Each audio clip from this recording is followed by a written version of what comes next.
So what I've done, before I program games using Visual Batari Basic, I make a preset for the two different kernels that I use the most. Now,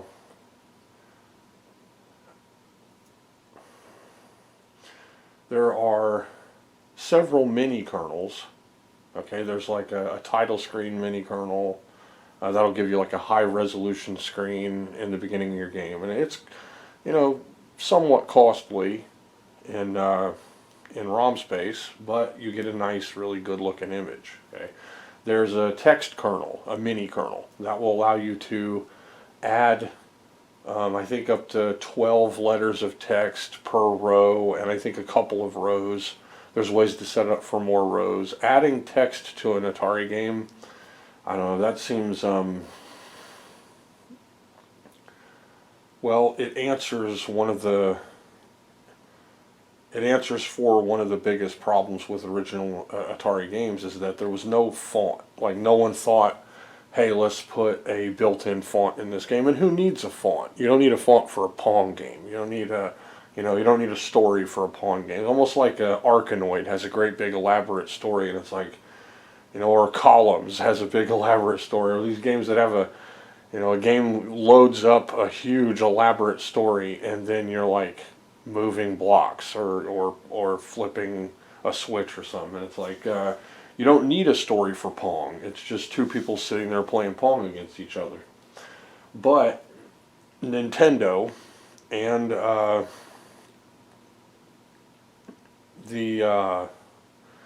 with the right setup, the 7800, of course the Master System, the Sega Genesis, all have their own fonts. And you can just type away. You can make pages and pages of text very simply, very easily, and it makes sense. But the Atari, we're dealing with a tiny amount of RAM. We're dealing with really small ROMs where a 2 kilobyte ROM with your game on it, there's no room for anything like that. So of course there's a system font built into some ROM chip. However expensive a custom ROM chip would be, you could just call to that with simple commands. But that was not, with the Atari especially, the Atari wasn't about making text-based adventure games or the first role-playing games with massive amounts of text, or things to tell you how many hit points you have left, or explain a storyline in between cinema segmentations in an action game. They're just squeezing life out of a Pong machine, really. And so what I do is I make these little presets. One I call PFH Startup, and the other MS Startup. PFH is PF Height Startup, so it's the standard kernel preparing you for using PF Heights, which I'll explain later. And MS Startup is multi-sprite kernel. Okay, those are the two things I use most of the time, for I think for good reason. Okay, when people think of BASIC, they usually think of a useless ancient code to play with from the 8-bit computer era. Okay, there's no use for it. It's it's for stupid people who want to think that they can program. But the real place to go, no matter what, is machine code. Now, so let me rewind a little bit. Somebody commented on my video, and I want to tell you that when you're not making money on a game, when you're not recognized as a good programmer, when no one knows you, and your games are sparse or not there at all, when someone comments and says they love your work, that is the reward. Okay, and somebody commented that watches my videos said they love my videos, And that means everything to me. That is the world to me. And in all honesty, even if I was making a little bit of money, even if people knew my name, even if a couple games were, being thrown around out there with my name on them, that would still be the ultimate reward, is someone saying that they love my videos or they love my work. And so, and that's everything. So if they say, oh, I'm thinking of getting around to programming Atari game, perhaps this person does already know how to program Atari games, or perhaps this person already has or already knows BASIC or all that stuff. So this isn't to imply that they don't or couldn't do that, but this is just to say, okay, I'm gonna go ahead and start from scratch with how I approach making a game after being a Visual Basic programmer for over 10 years. Okay, so I've done this and just constantly tested things. I've probably got 50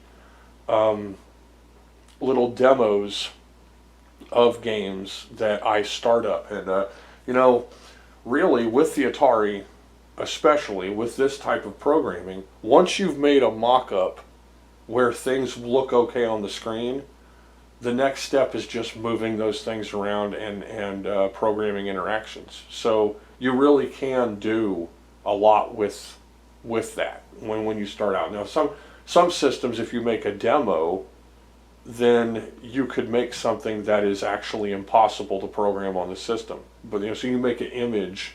Okay, for instance, if I wanted to make a 128 color image using special methods, or make a really high color image using special methods on the Sega Genesis, that might be possible. I might be able to push the system. I might be able to layer graphics to end up getting a full a higher color image, if that's possible. But then when you go to try to program a Sega Genesis game, you're not going to be able to do that in the actual game because there are too many limitations. Like 4 palettes at any given time, 16 color palettes where one color is always invisible. There are limitations. Even though the Sega Genesis has a built-in font, it has a ton of sprites. Like, you have a ton of sprites you can put on the screen. It really is a nice, fast little system. Okay, so basic programming today is not what it was in its beginnings. In its beginnings, you required a compiler, you required the ROM chip on board or in a cartridge form that could be used to play the game, and so you were confined to loading something as a basic program from a compiler onto an 8-bit machine or a 16-bit machine. Today, BASIC already knows that that's too limiting, and so most basics that I've used, even on older, there's even basics made for older systems that will do this. QBasic comes to mind, okay? Will compile your program into a bin file, which is a binary file. Binary is ones and zeros. It is literally ones and zeros. So if you're compiling something into a bin file of ones and zeros, it is then interpreted as that and run as a program. So this isn't where BASIC is so useless you can't do things with it. This actually is, how do we make BASIC so good that you can do almost anything with it? Now, if somebody says Visual Batari Basic isn't good, well, when they made Visual Batari Basic, they had a couple of reasons for it. Well, I'll say that they had a couple of reasons for promoting it in online communities and stuff. At first, I think Jeff Weir programmed it, and it was a DOS compatible program, and someone added the visual layer over top of it. So, and it was to program games, just plain and simple. Make a binary file and then test it out. Then, to promote it through Atari Age, they started coming up with this like idea that people could use it to program, and then they could look into it and see how to improve the program within the assembly that is generated through Visual Batari Basic. So you end up with a file that's going to have your assembly mnemonics, and then that can be adjusted. And it's really conveying this idea that it's a learning experience. But then, of course, you get to have a chance to have your games published. And that was, part of the appeal to me, was having a game published. And a lot of people just loved playing around with it. Like someone did, like a video where you're watching the adventures of I don't know, it was like a cucumber or something, or a cactus or something like that. And so it wasn't a video game. It was like watching a cartoon, right? Another person did a really good game, and someone did a digital clock, and they did, anything you can come up with. What can we do with BASIC? Now, one thing I noticed is that when they developed this, they had the limitations of the 2600 in mind, and they didn't want you to be constrained, but they also didn't want you to just be, instantly able to make games that blow away all the assembly coders games, or the old fart code snobs that are frequenting the forum. So there are ways to get things to happen, though, with this programming environment that no one ever did on an Atari. And I figured that out from, working on it constantly, and also through rejection and being trolled by code snobs and coders and stuff, and having my character attacked and being lied to, like what happens all the time when you're on, when you're on one of those forums. Try to go to a forum and chat with people and see if people don't chase you around and kick you in the nuts once you say anything, because it just seems like that's how things are. So the system is not limited. It is in fact very easy to create really good games using Visual Batari Basic, and it is extremely fast and streamlined when compared to trying to do something like this starting with assembly code. Assembly code will take you years to do something that you can do in months with a visual programming environment. Assembly code, you'll enter a world where every tiny little thing you're doing takes so much time to set up through all of the mnemonics that have to be layered, and you're controlling a stack, and you're feeding an accumulator and taking away from an accumulator, and I've done it, and I don't like it. Okay, so I've used assembly on Atari 8-bit computers, and it is just not enough art, too much nerd. And I'm a nerd, don't get me wrong. I mean, you've got to be a nerd to really love doing this kind of stuff, but it is a yawn fest waiting to bore you to death and take so much time to do anything. So I've chosen this as a simple platform to work with to make games, and it is fun. And I'll just give it that. If this wasn't extremely fun and rewarding to use for programming and quick, like I get immediate results, then I wouldn't do it. If I had to sit there and program for weeks just to get something to happen on the screen that's usable in assembly, then I probably wouldn't do it. It would just be such a waste of my time and effort. They already did that. Now, there are limitations to the Atari, because originally it was a Pong machine. There is no assembly way to avoid those same limitations. So it's not like you're going to run into problems with this that can actually be fixed easily with assembly code. But what you'll actually find out is that most of the things you've seen, you can do something like it using Visual Batari Basic, and also things that have never been seen or done you can do with Visual Batari Basic. Okay, so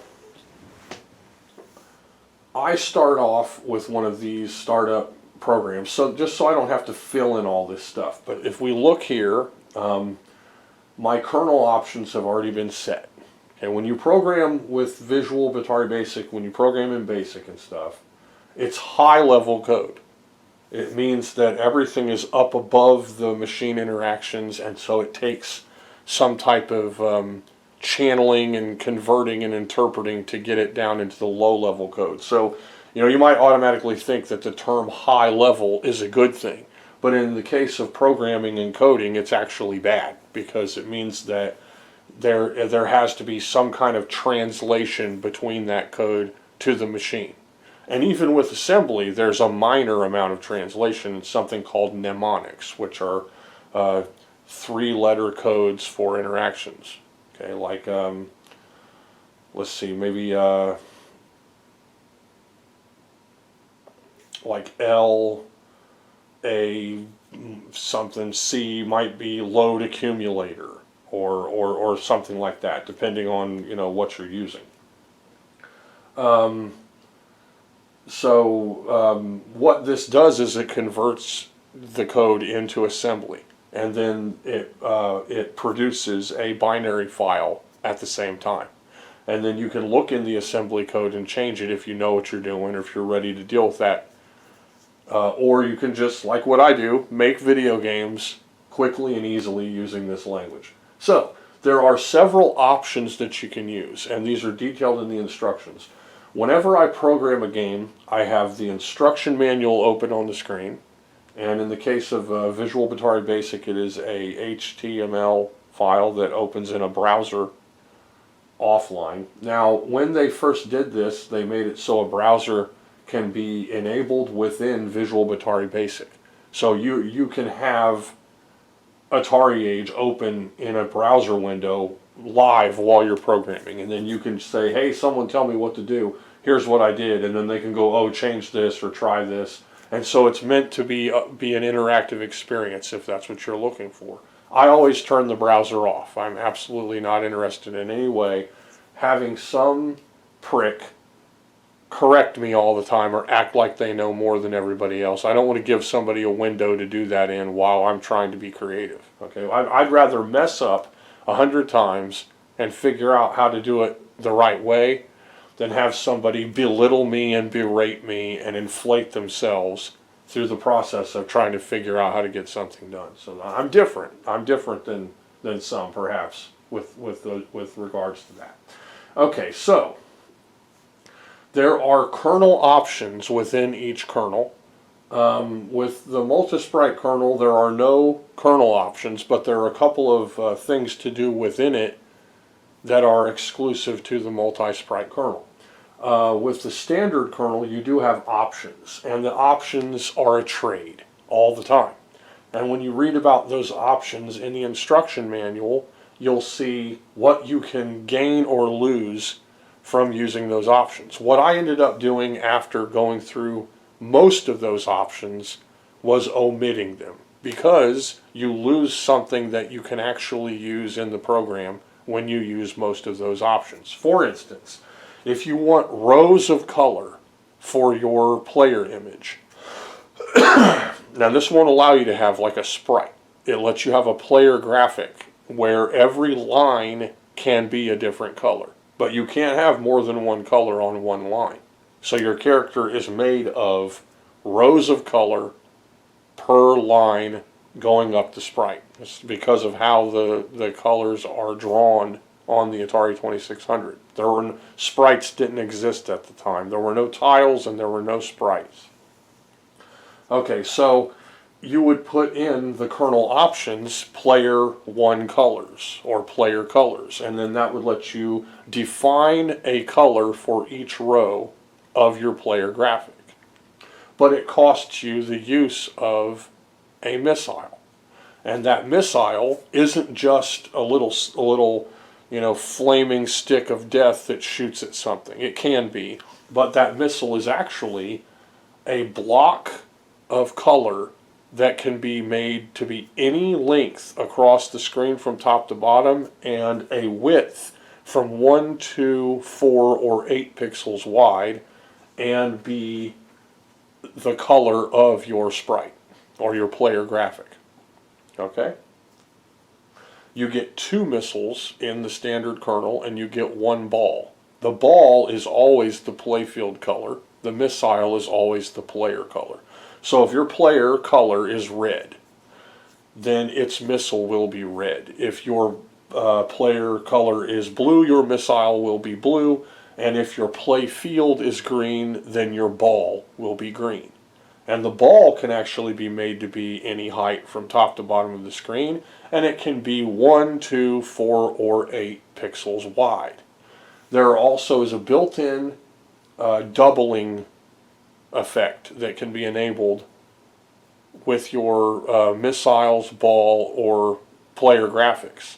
So your player graphic is by default 8 pixels wide, but any length from bottom to top. You can make a sprite that takes up the entire screen, but is 8 pixels wide only.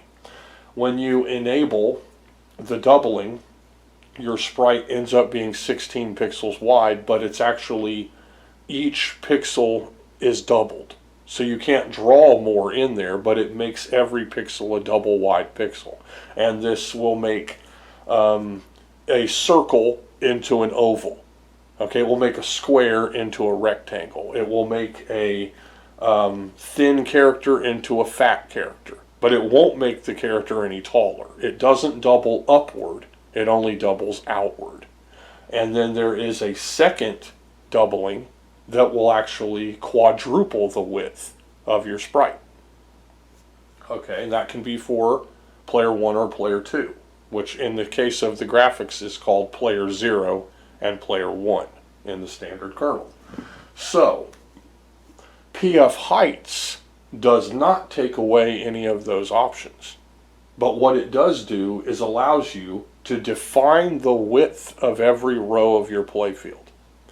And I found that this makes it easy to make playfields for the games that I make. If I want to make a street, then I can have the bottom row, the bottom line, be the width of a street. And then I'm only using one line to make a big, long, dark gray block. And then that can be my street. Okay, then perhaps I want a fence. Then I can make fence posts that are maybe 8 pixels tall or 16 pixels tall or whatever, however tall you want them to be. The rule is that you need to define each of the rows to where the screen retains its height. So you can't just make the rows any calculation. Okay, for instance, if you have 2 rows and they're both 8 pixels tall, and you want the bottom row to be 1 pixel tall, then that 8 pixel one will need to be 7 pixels thicker. Okay, so you get what I'm saying? You're adding to another layer to shrink one. And then the top row has to always be 8 pixels wide, no matter what. That's just part of the code. Maybe they fixed it, maybe they didn't. Okay, so I used PF heights for Yeet Fighter, and it made it so that I could do the helicopter with the spinning propeller blade, little boxes that say USA on them, just anything. It's really great for making buildings. It's great for making walls and doors, and it's really easy. You just have to think in big chunks of color. Really, you want to think in. Now, what I also do, and this is exclusive to me and maybe one other programmer out there, okay? And this is what I would recommend people doing if they want to make a game that looks better than an Atari game, okay? Is to do with the draw screen command. To put everything up on your screen that you've put in your loop, okay? You say draw screen, and then draw screen will put everything up on the screen. It's your final command before things are put in the screen. And so when you create a loop, within that loop is draw screen, and then you're going back to the beginning of your loop over and over and over and over again. Okay? And draw screen is painting changes to the screen. So I use 2 instances of draw screen for one screen. Okay? Now, what this ends up doing is instead of one background of one color, I have 2 backgrounds of one color. And because of the way Atari handles color luminance, it's semi-transparent By layering colors, you get a third color. This gives me 3 color backgrounds. It gives me 3 color sprites when I do this. Okay? Now with PF heights, that means that I can make rows of a single color that are whatever width that I can fit into that limitation, and I can have them layer each other. So I can do all kinds of stuff with it. You need to be creative about it. You have to think, how can I blend these colors together? Now, one of the limitations of the method that I use is that it creates flickering with bright, super bright colors or contrasting colors. For instance, if you have a very, very bright shade of a color and you're mixing it with dark shades of colors, they're going to flicker and shimmer, and it ruins the effect. So you want to match up shades, and you want to be very careful about what colors you choose. The way the Atari chooses its colors is from the TIA palette from left to right. So if you're picking a color on the right side and then you're layering a color on the left side, that might aggravate them. Whereas if you change the order of the colors and how they're displaying so that the left color is displayed first, then the right color, that can actually solve flickering problems and allow you to keep the same colors. It's really like reading a page. It's reading from left to right, it's drawing from left to right, and it's doing it as fast as it can, however many hundreds of times in a second, but there are limitations. Now, another limitation is the cycle count. You can put in a quick command to test your cycle count, but really the best thing to do is just test the thing on a real hardware CRT screen and see what it's doing.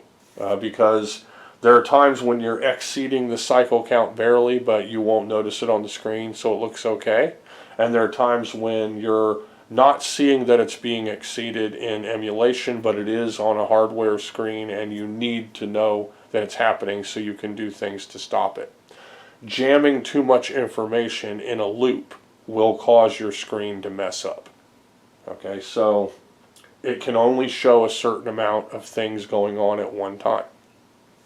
Another limitation of the system, and you won't run into this limitation in the standard kernel, because with the standard kernel, you only have 2 player graphics to work with. Okay, but it can only show 2 player graphics on the same horizontal line at any time, or it will either flicker or disappear that graphic.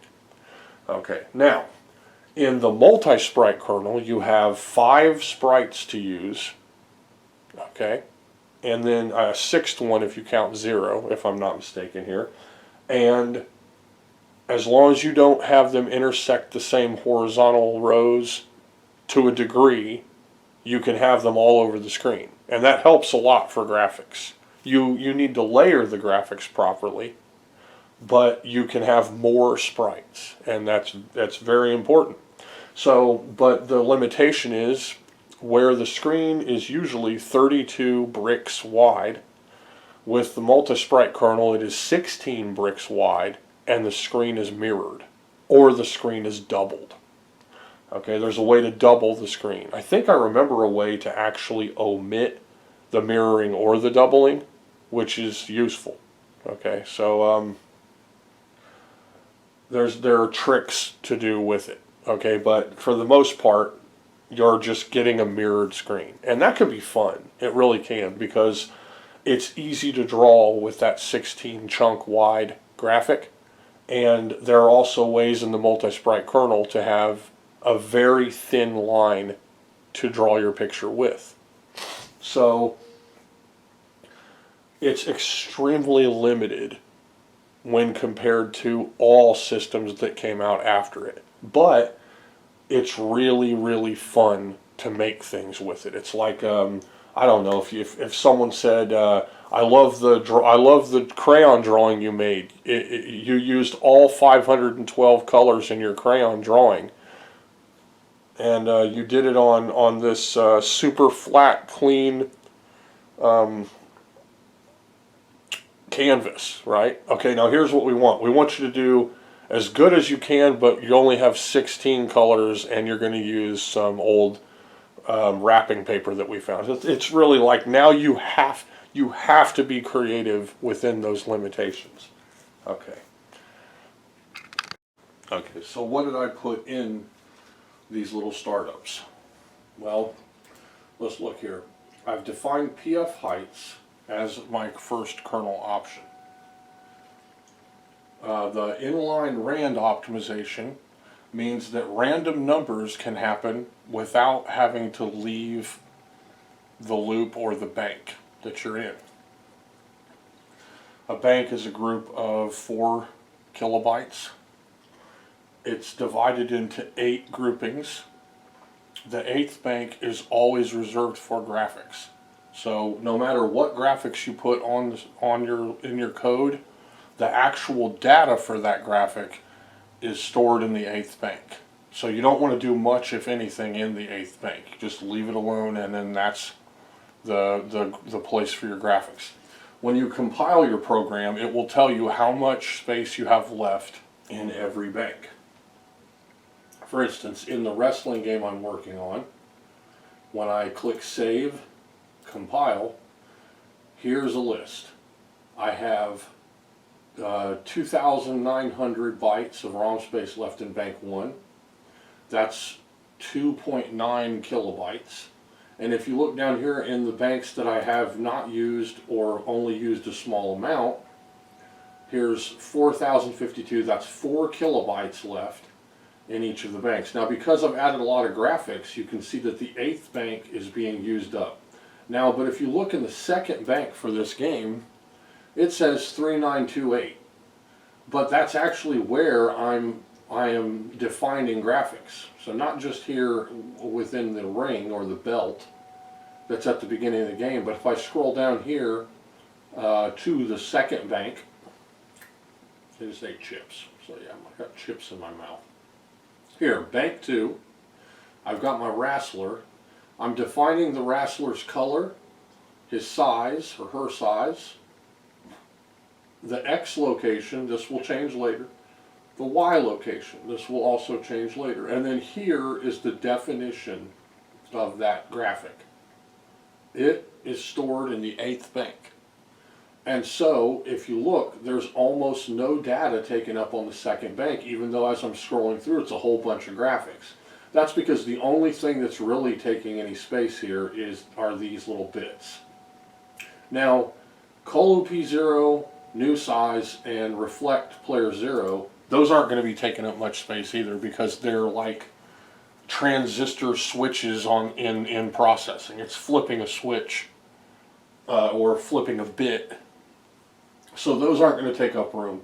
The player definitions and the variables or numbers that go with them will take up room, and the declaration takes up a small amount of room, but obviously not as much as the data itself. Okay, now in bank switching, you're defining the different things happening within those banks. Now they can leave, you can actually leave the bank you're in and go to a different bank and get data and take it back through a go sub. You can also link them together in a loop through go-to commands. Go sub is a subroutine. Excuse me. So the subroutine here that I've started with, which I may change later, seeks out the graphics for the players. Now here in the ring, I am defining the referee within that loop. So I'm not having it go sub to get the graphics. I might change all that later. But if you look here, go sub wrestler 1B, bank 2, it's going to bank 2. Now once it's gathered the data for that wrestler to put up on the screen, we'll go look at that real quick here. You can see that at that time, the color, size, and XY locations are defined, and then that's for both wrestlers here. And then at the end of that, it says return other bank. And that is going to affect the cycle count. Telling it other bank will affect the cycle count less than just leaving the return open. But leaving the return open means you can actually do go subs within that bank. So I'll make sure not to look to try to do go subs within that bank, because I want it to be the smallest imprint on cycle count, the smallest use of cycle count possible. Even though one of the most costly things you can do is leave a bank, get data, and then take it back from that bank.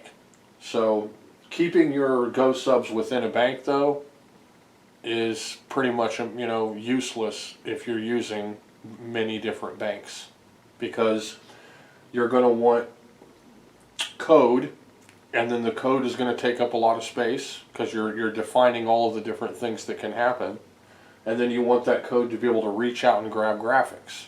And so what I usually do, because I need to be able to reach out and grab the graphics from any code, is I will have a place where most of the graphics and the commands that go with them are stored. I'll pick a bank to do that in, and then I'll pick banks where data is that's doing the work with those graphics. Now, as long as you're not defining a whole bunch of these go subs all in a big row, it's not going to impact the performance of the game to the point where it messes it up. But it can and will mess up your game if used too much and it exceeds the cycle count. The cycle count is how many things the processor can do before it has to draw the image on the screen.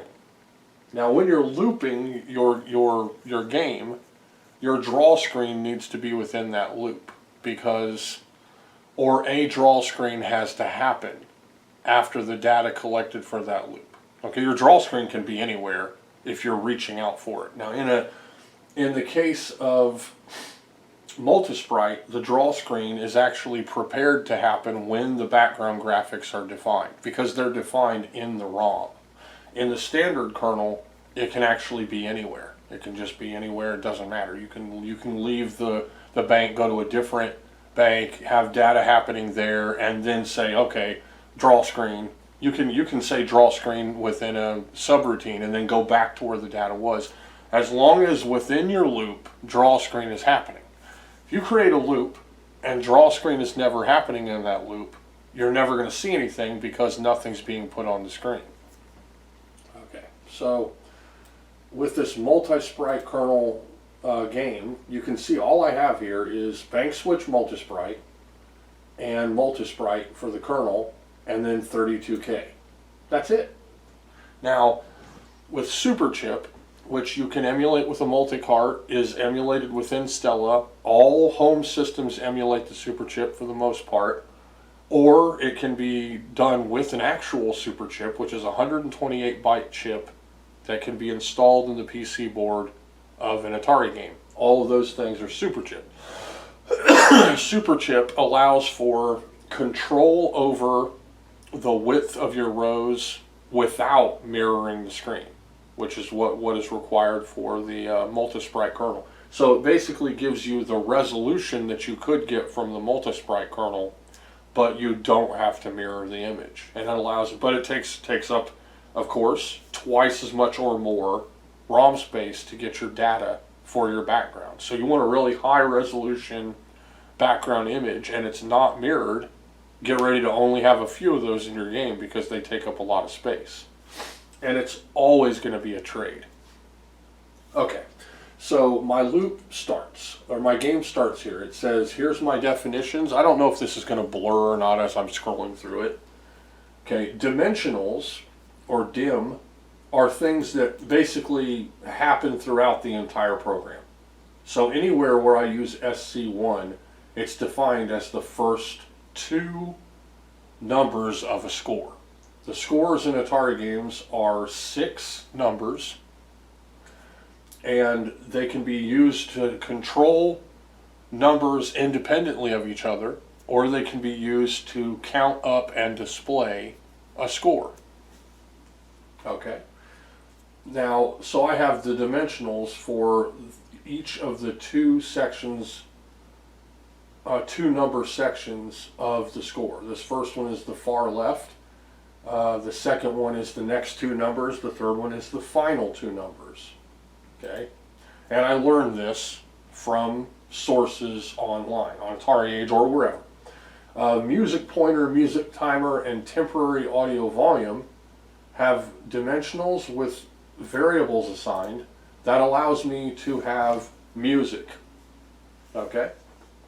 Music in the Atari is through two noise generator channels. Okay, it's one noise generator with two channels. The way I do music is all of my music goes through one channel, all of my sound effects go through the other channel, and that's not like stereo monorail or whatever. It doesn't mean my sound effects are always on the left side, my music's on the right side. Nothing like that. What it means is that there's only one pathway of manipulated noise for music in my games. You don't have to do it that way. But, like in the case of, I think Zippy the Porcupine might do this. It does music using both channels. But, because of that, whenever a sound effect happens, the music is muted briefly. Well, I can't have that. So what I have is a single channel dedicated to music. And then if a sound effect happens, it happens over top of the music, but it doesn't interrupt it or blank it out or delay it or anything like that. They're both happening independently of each other. Okay? And this makes it so that I can have a score of music that is simply a note defined by a number, and then a duration or a rest, also defined by numbers, in a data statement. So the data statement will have rows of nothing but a number that is a duration, or a number that is a note, a number that is a duration, and then possibly a rest, which in this case is -2, and then again, a number that is a note, a number that is a duration. Now you define the frequencies and channels and volume through the AUD settings. So AUD V0 is audio volume for the 0 channel. AUD V1 is audio volume for the first channel, or the second channel, which is 1. Okay, so 0 is the first channel, 1 is the second channel. The channel's frequency is defined in the C. So AUDC, that's channel 0, and then that's what sound manipulation the noise generator is going to do. Okay, now volume is actually controlled by a dimensional later on. So volume and channel are controlled through those. Okay, you have your colors for your players. Because this is multi-sprite, I have 5 different possible player graphics, and so their colors are defined. Now, because of how player 1 is manipulated in the multi-sprite kernel to show graphics, there's this little underline here at the beginning of only player 1. And this is for anything that is used with player 1. The size register here also uses it, and the color. But for everything else, the copies of player 1, which is 2, 3, 4, and 5, and for 0, which is the first player graphic, you don't need that. It's just for multi-sprite specifically. Okay? Call OPF is your playfield colors. Those are the blocks you're putting on the screen. Call OBK is your background color. All of these colors can be found in your TIA palette. This is your TIA palette. Now the bottom of mine's blocked up a little bit, but this is the last one down here. So it goes 0, 2, 4, 6, 8, A, C, and E. Okay? And then here we have 0, 1, 2, 3, 4, 5, 6, 7, 8, 9, A, B, C, D, E, and F. These are the colors. These are the shades of the color. So 0, 0 is the darkest black, but then 0E is white, or the brightest color. And then every color you can make goes across. So for my colors, if I want yellow, I will choose 1 for the color yellow, and then one of these brightnesses. 0 will be the darkest yellow, E will be the brightest yellow. Okay? And then so that's how you're telling it what color you want to use. Now, I name things whatever I want to name them. You can name them pretty much anything. You can name it anything as long as it's not something that the system is using, a command. So you're not going to name the very first group of code end, because end is actually used here, so it would confuse things. You're not going to name this first one player 0. It will confuse the system. But you can name it anything as long as it's not already being used by the system. I put levels here because this is going to allow me to change what level I'm seeing as I'm building the game. This will be deleted later because I'm just using it to build the levels right now. Now, title A would be if there's nothing here. As you notice, 0 is not defined. So L equals whatever I want. 1, 2, 3. Which ring am I working on? Right now I'm working on the image of ring 2, which is the top of the ring as though you're climbing up the ropes. So if I compile this and then go into my program as I'm working on it, here's the image that I get. Okay? And I've been working on it, and I've made a crowd of people. And what I think is like a stairway leading out of the arena where people can come in. I've got the barrier wall. I've got enough unique differences to where it's a kind of a crowd of people, perhaps. And I'm showing where the character would be if he's standing on the top turnbuckle. That's so that I can know where I can put other sprites on the screen that will not negatively impact that sprite, because I don't want it to take up the horizontal row. Also, it's to show me what it will look like when he gets up on the top rope. He might go up before he goes down in some move, like a body splash or elbow or a flying drop kick or something crazy like that. It's also showing me that where the character is lined up in the ring can go below the line of the graphic, and that's very good because I might want, that's actually, when compared to the ring layout, where he's standing in the first image of the ring. If I want to see the first image of the ring to test it out or to change things around, then I can just go and change L to 1. And then this is my first ring, as I showed before.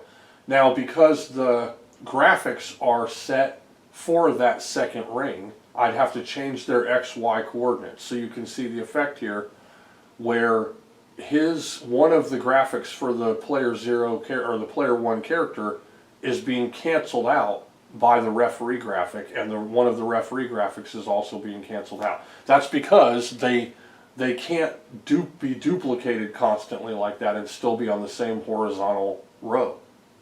Now, what would have to happen is when I change, there's a calculation that says that the characters will move to fit in the ring in the same place they'd be for the image to switch.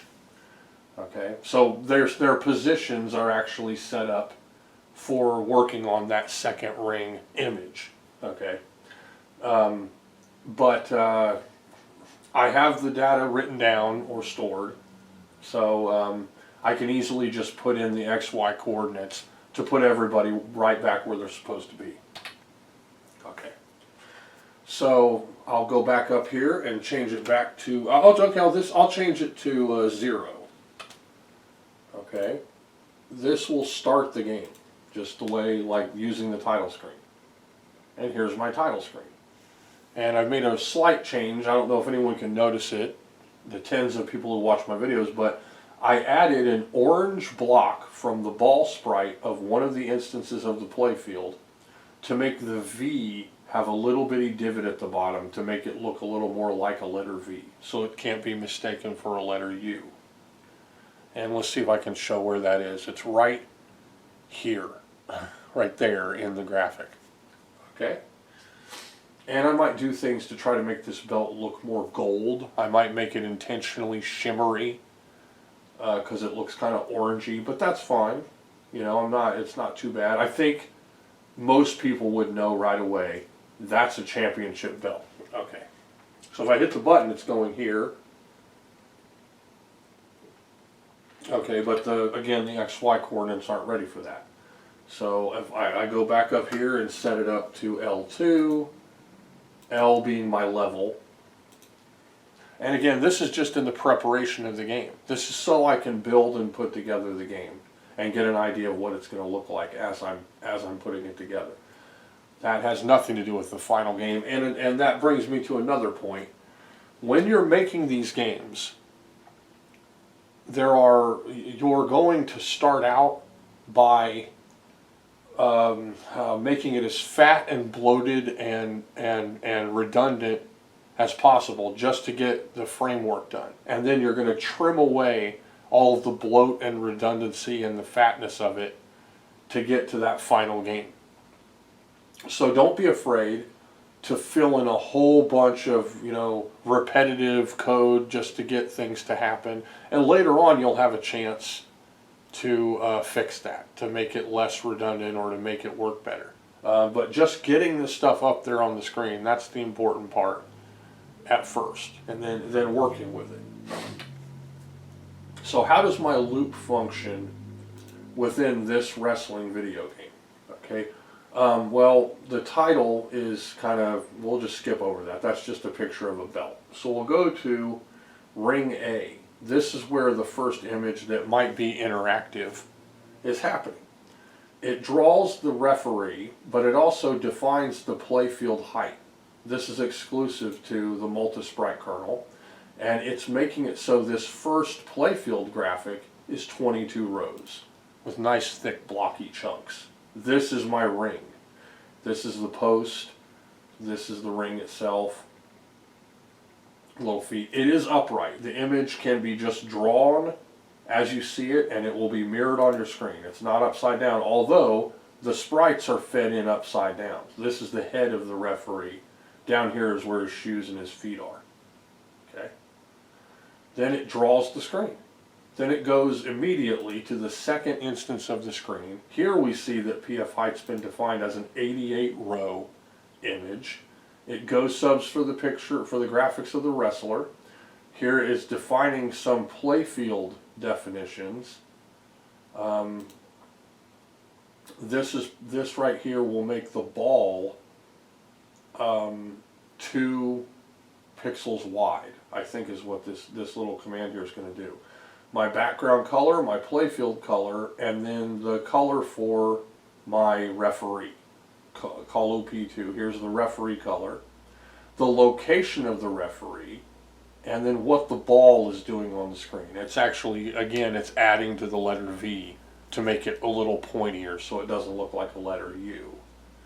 Okay, here's my ref graphic, and then here's the 88 row playfield. And we can see W and then V. Because this is mirrored, this becomes the other side of V, and then there's another W here on the screen. Could be only because it's mirrored. And then here's my draw screen, and then here's where my loop happens. Go to Ring A.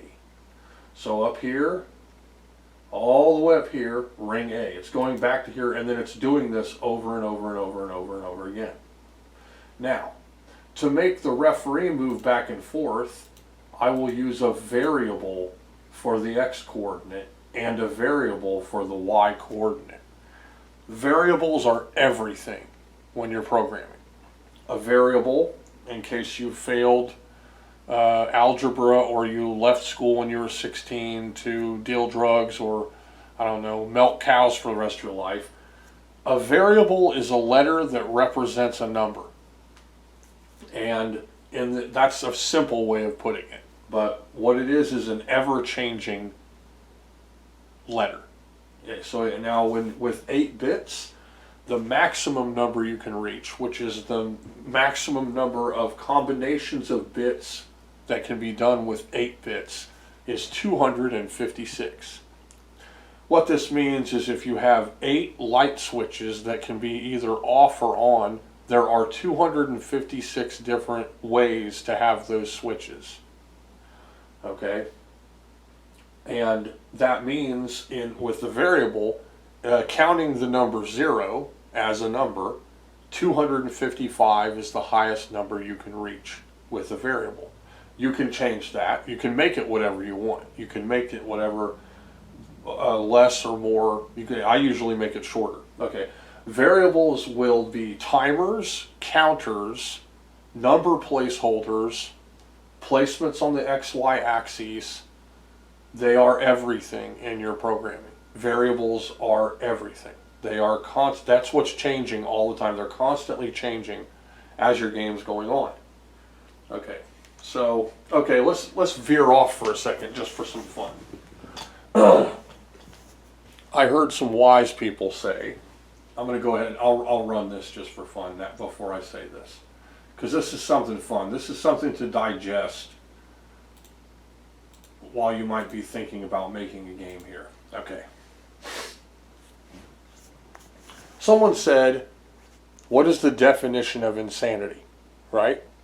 Okay, and they said, well, okay, here's, some wise guy said this. I don't know who. Maybe it was Carl Jung or Einstein or, Oppenheimer. It was somebody that we all think is a super smart person said this. They said insanity is doing the same thing over and over again and expecting different results.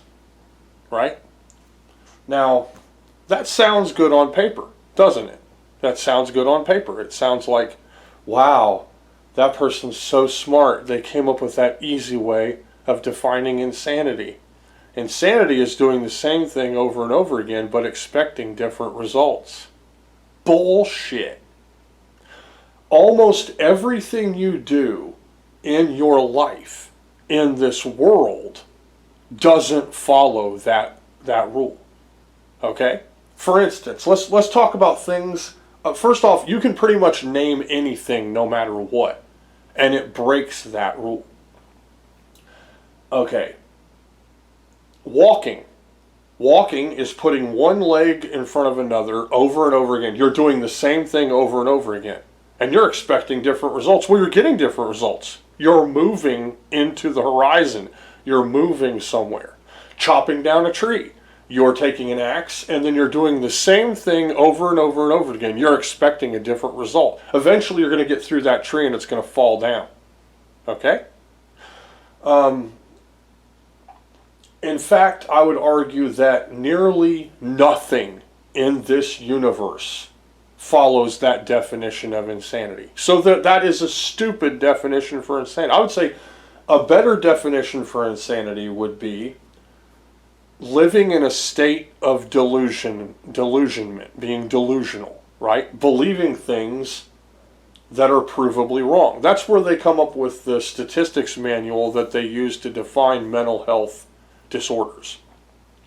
They don't just come up with this stuff. All of it is statistical. That's why it's called a statistics manual. People talk to a mental health professional. The mental health professional says, wait a minute. You believe that there are green monkey aliens that stick their dirty finger in your coffee every morning? Really? You really believe that? Yes. Okay. So then that goes in the statistics manual. Okay? Now, they build up the statistics manual of all of the crazy things that people say, and then when they find a pattern, wow, there seems to be a whole lot of people that believe in lizard people. It gets its own truncation. Maybe it's called magical thinking or something like that. Okay? They define it. They bracket it with other things. So when someone says, oh, well, the definition of insanity is, to put it simply, it's doing the same thing over and over again and expecting different results. Wow, you're so smart. You're such a smart man. What did you do, invent a bomb or come up with a provably wrong theory? Or are you some guy who, believes in something that's provably wrong? I don't know. But the truth is, that is not insanity. We all do that every single day.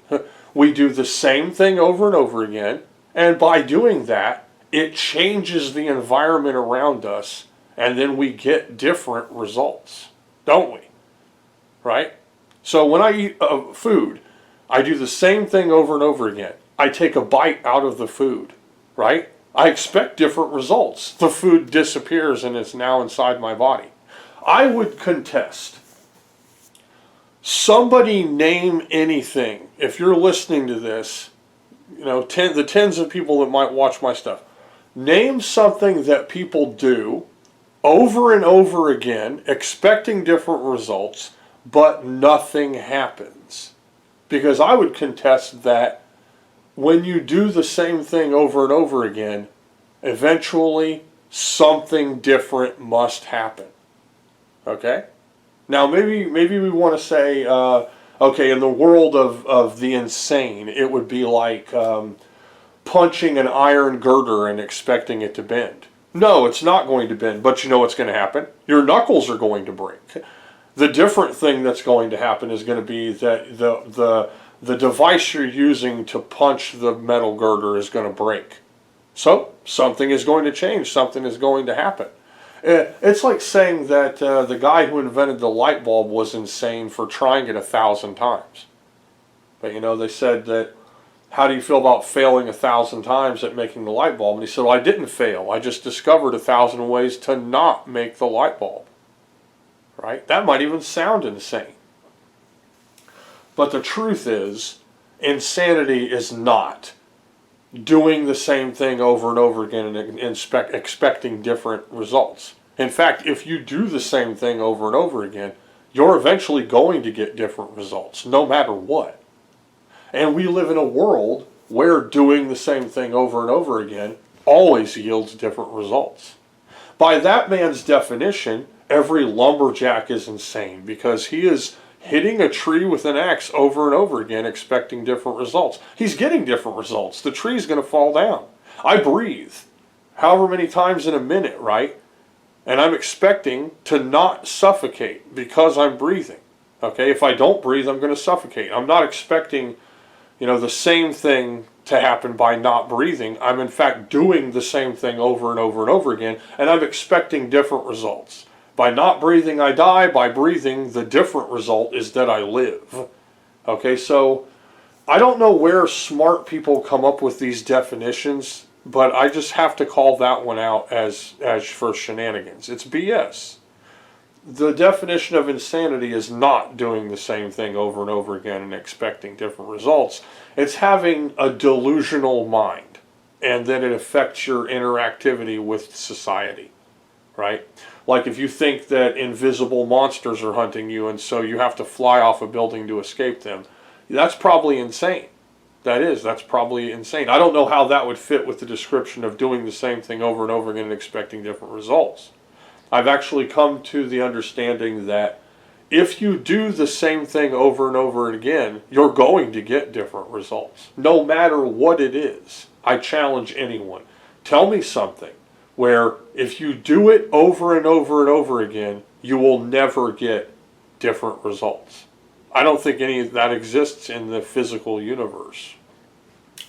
So, back to programming.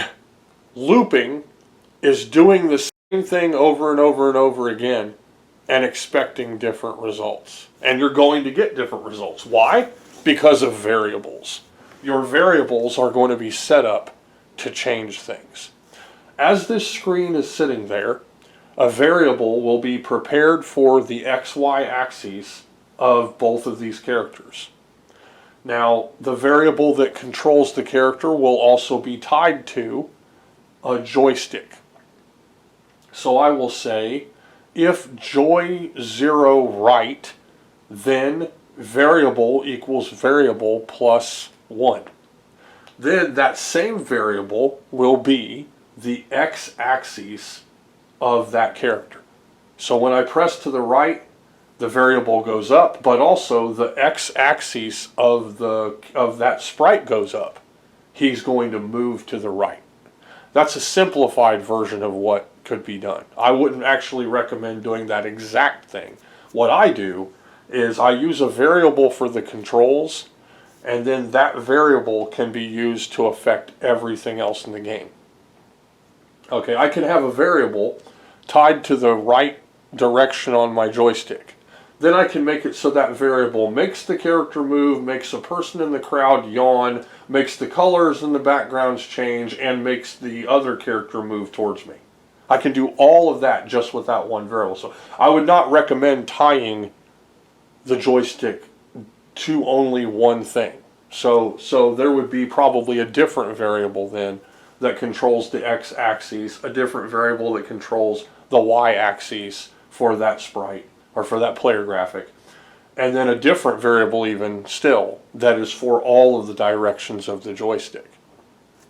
So, and it also comes into play with how fast you want responses to happen on your screen. You really don't want to move the joystick and then it immediately move the character with the speed that the variable is adding to itself. It will either be too fast or you won't have enough room to change the speed of your character. So what I would rather, and what I do is in the case of programming directions for the sprites, is I have a variable that's constantly changing. I might say, let's see, if we'll say the letter R is for the right direction on the joystick, right? So I'll say if joy 0 right and R is less than 6, then R equals R plus 1, else R equals 0. Now what that will do is when I press right on the joystick, it will count upwards until it reaches 5, and then it will stop.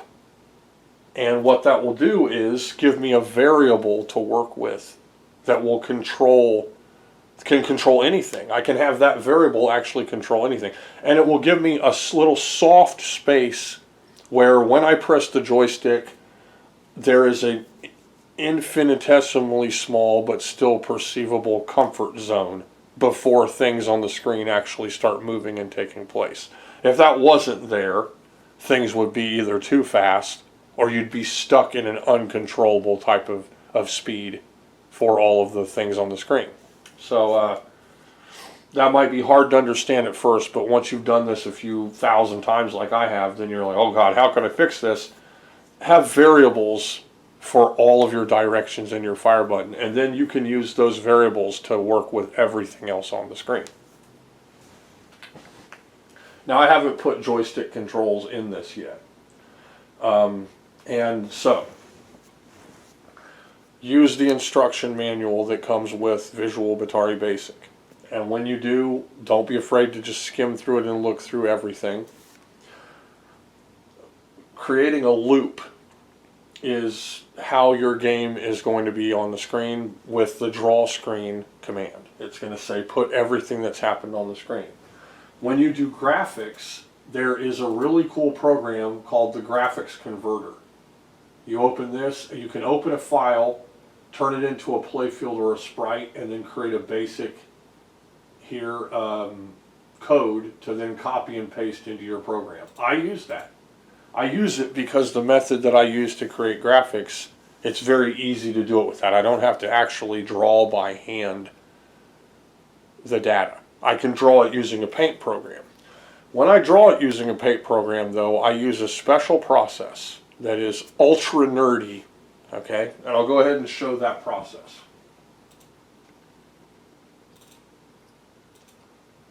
If I can. Okay, here we go. I'm going to go into my graphics folder here. I call it 3C because my goal is to create 3 colored sprites. 3C means 3 colors. I'm going to go into my graphics area. Here's where all my wrestler graphics are. Okay, so I'll show an example of my first wrestler. This is the first wrestler I created. I showed him yesterday. Now, to create this image with 3 colors like this on the Atari, I have to layer 2 single color graphics on the screen. That means that I can make him any color that I want, but it also means that it's going to take up 2 player graphics instances, 2 separate draw screens, 2 different little locations. To make this graphic, I want the dark color, okay, the part that outlines his muscles or the little details on his legs or the divots in his hips there, whatever, the mouth, okay, those will all be a combination of both colors. Okay, so when the gold color and the flesh tone color are combined, I will inevitably have a darker color that can then be the outline. Okay, so that means I have to make two images, and those two images are going to be layered over top of each other to create the effect. Now here are those two images. Okay, actually I'm just going to open them from the folder here. Here's the first one. I call it A. Right, you call it whatever you want. So this is the flesh tone color and the definition color. All right, so that other color, the hair, the shorts, and the boots, that's going to be on a separate one. Okay, so you can imagine on the next image, what color is going to be missing? The flesh tone color. It's going to be missing. But then the outlines for everything, the darker color, that's still going to be there. But in the next image, the hair, the trunks, and the boots will be there. So let's look at the next image. That will be B. And there it is. When I layer those two graphics over top of each other, then the combination of the two lighter colors will create the darker color for the outline. The place where the gold color is for the hair and the trunk and the boots, because no other colors are overlapping, whatever color I put in right there, that's what color I'm going to get. And then the color for the muscles, whatever color I put there, that's the color I'm going to get. You can have it be dark brown and he's a black guy. You can have his hair be red, but then his trunks and his boots will also be red. You can change this around so that his hair is actually part of a different color. You can have his hair be the dark color of the two combined colors. You can have his trunks be the dark color of the two combined colors. So there is flexibility, but there is also limitation in that the third color is always created by combining the two other colors. Okay? But this is a method I use. This is not taught. I'm the only person out there that's teaching you how to do this. If you want to make 3-color sprites on the Atari, this is how to do it. The other options are using color rows, where only each row of color can be different. So I can't have this intersecting gray line next to the trunk color, like what would happen with the sprite. I can't have the hair coming down on the sides over the head. Okay, it would only be lines of color, and that's it. They can be, you can have them look however you want, but there can't be any different colors next to that color. And that's how Atari graphics are, or you can have a single color sprite. Those are the two options. If you choose lines of color, then you're going to end up with one missile being gone, so that you can have that player color lines being used. Now, just a fun fact here, a hint, or a tip, I guess, about this. Who uses this? Well, actually, this is more like a piece of trivia. That's what this would be, is a piece of trivia. Okay. And before I tell you, I'm going to just open another cool graphic here, just for fun. We'll look at one of the signs that I made here. That will be up in the sign, there we go. Someone will be holding up that sign. Pin me. Now what I'll probably do is make it so that the words pin me are actually just empty spaces. And then the sign can be, itself can be any color, and then you'll be seeing through it, and the background color will come through. But because the rows are so thin, it will be dark enough. It will be a dark color. You'll be able to read it. Then I can use one sprite, but this is actually 2 8-pixel wide sprites next to each other, and then 16 pixels tall. Very easy. It's just taking 2 of those duplicated sprites, the left side and the right side, and then putting them next to each other on the screen. And then I'll have that sign appear up in the background somewhere. I can have it scroll up, I can have it move around, I can draw some thumbs placements on the bottom like a person's holding it up, whatever. Now, okay, here's that trivia. Hero, Hero, the game. It has several versions for it.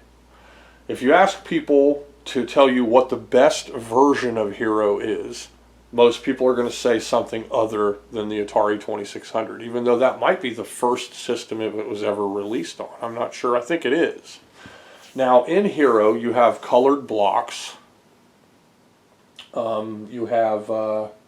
let's just look at it. Why not? We're here. We're going to open Stella. We're going to go to my Atari ROMs, H,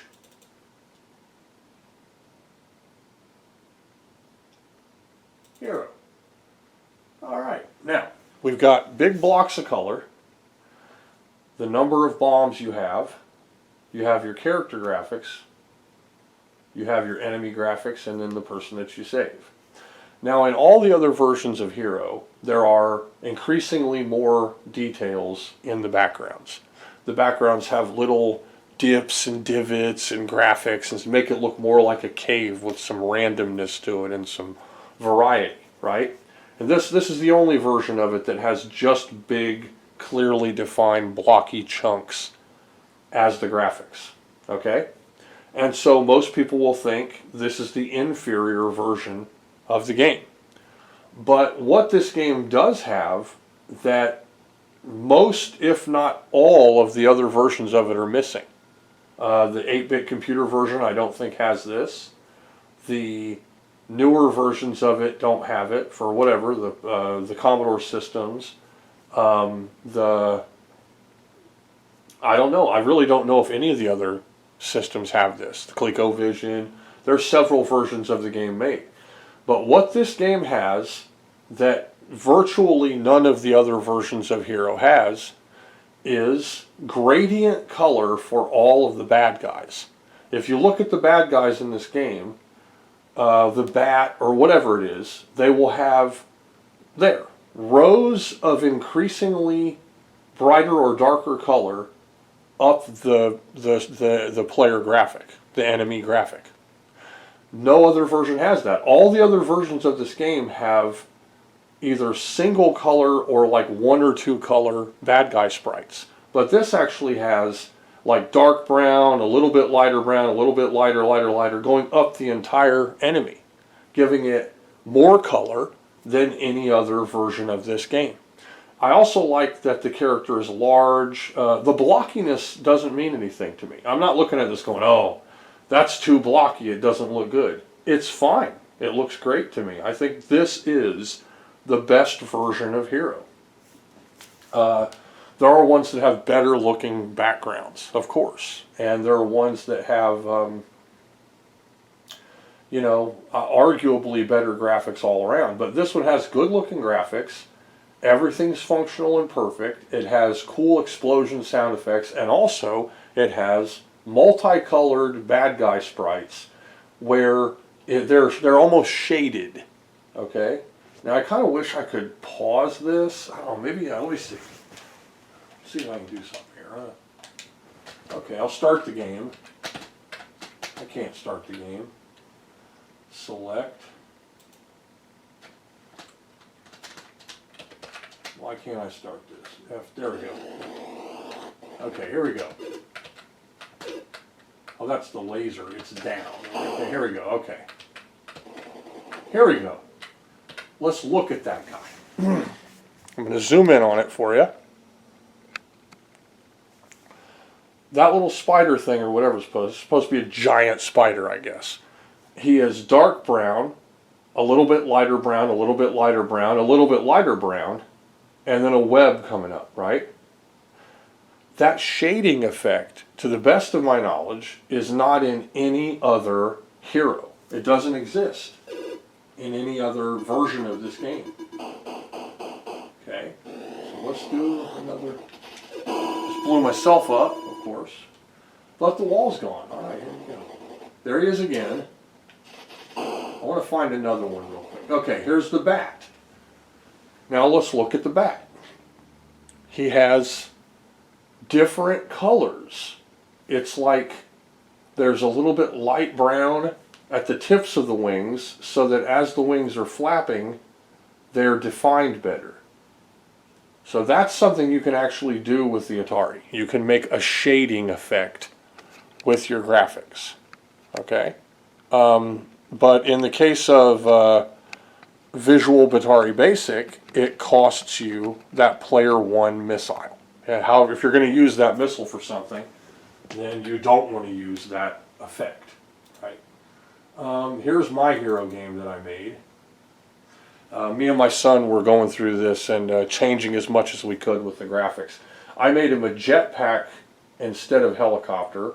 I changed every enemy in the game, and I changed the bombs to grenades. And I changed the explosion graphics. I made it so a little coin appears every time you shoot a bad guy.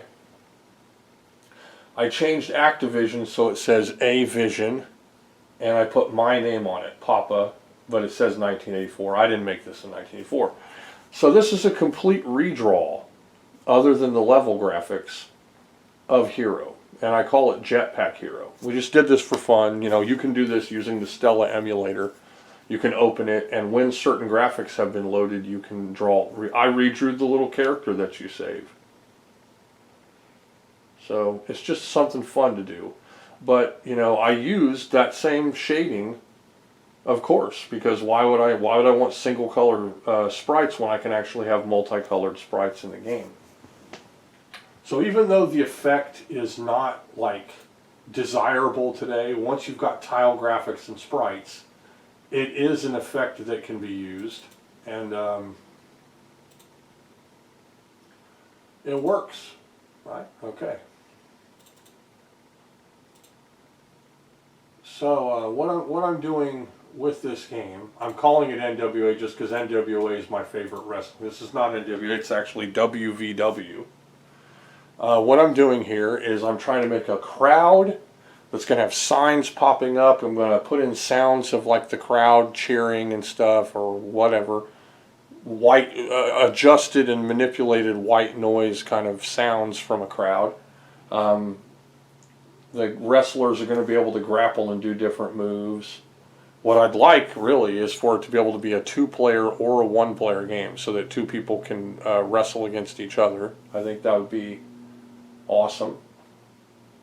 And make a game that looks better than a normal Atari game, which I think already it looks better than a normal Atari game.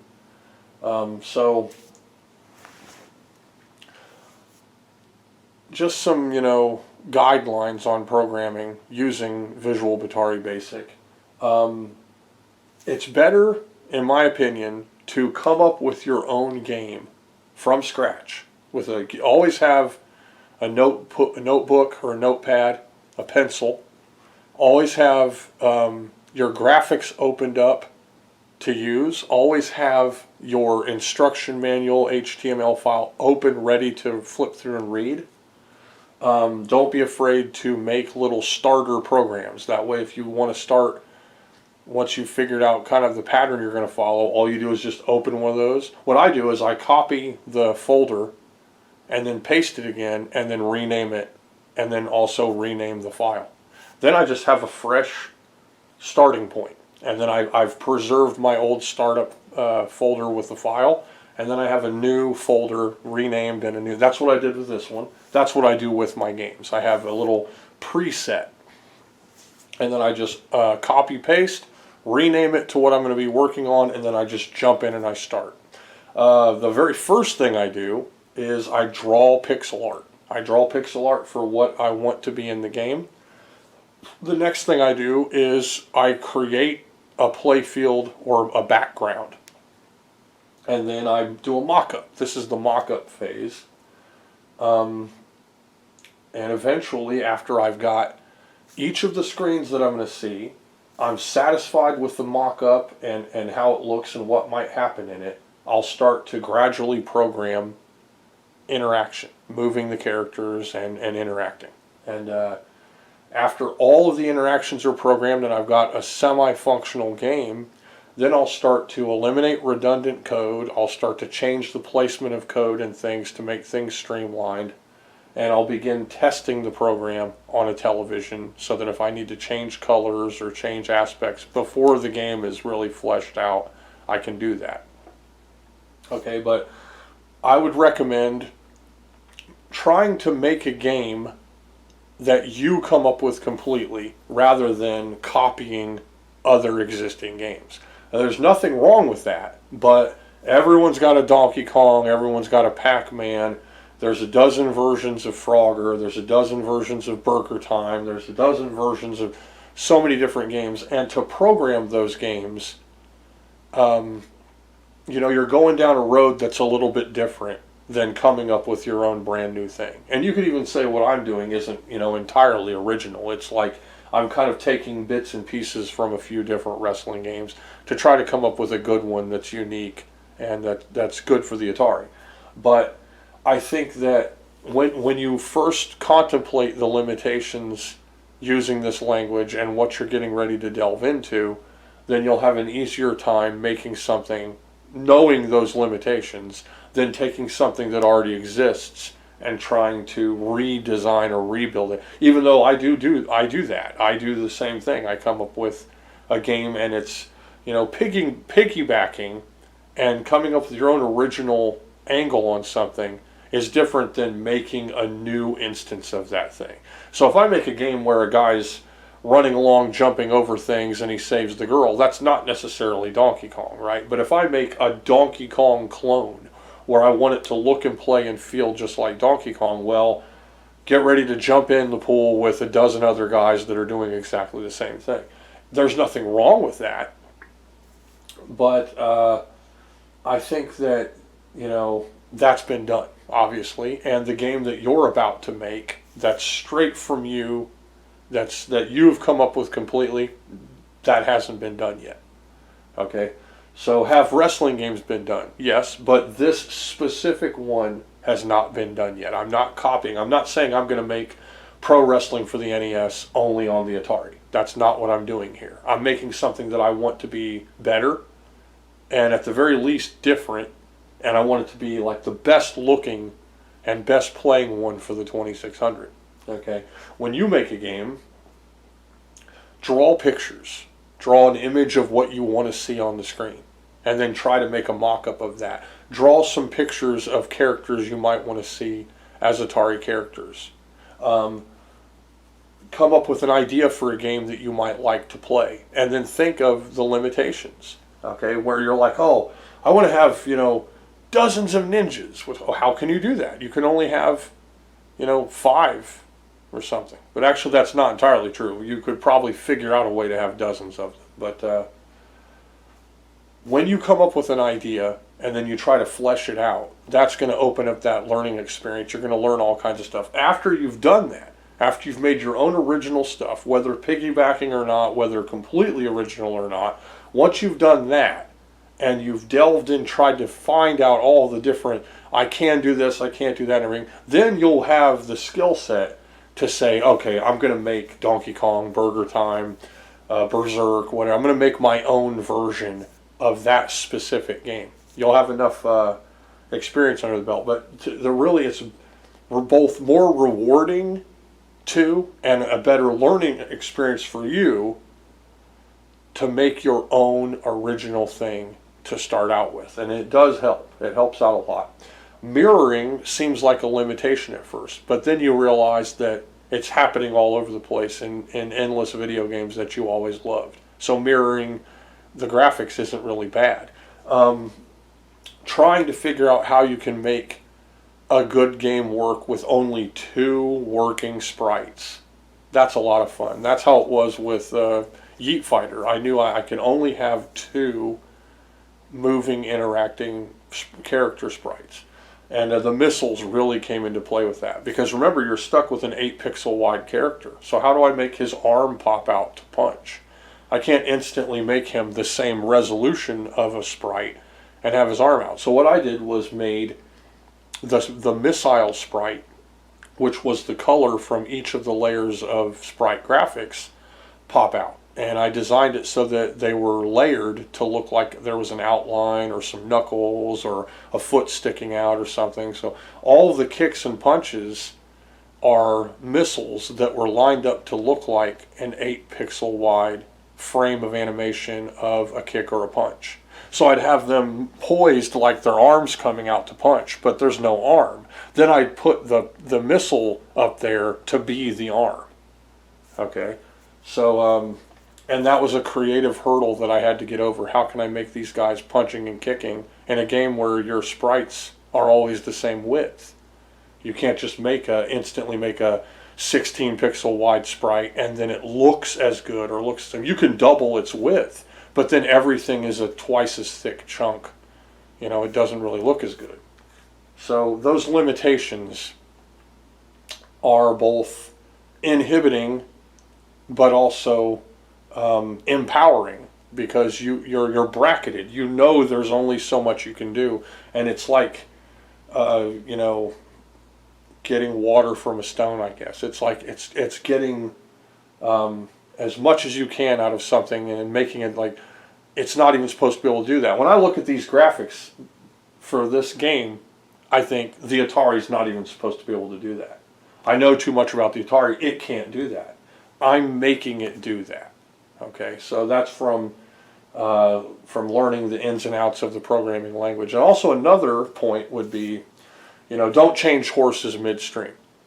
Okay, if you start with Visual Batari Basic, don't go, oh, I want to use this other development kit that I saw. I'm about, you know, I've got my feet wet, but then I don't like this. Oh, no, I've changed my mind. I'm going to learn all the ins and outs of assembly, and I'm going to use an assembly. Oh, I've learned, well, I'm done with Atari. I'm going to change over to the Commodore Plus 4, you know, something like that.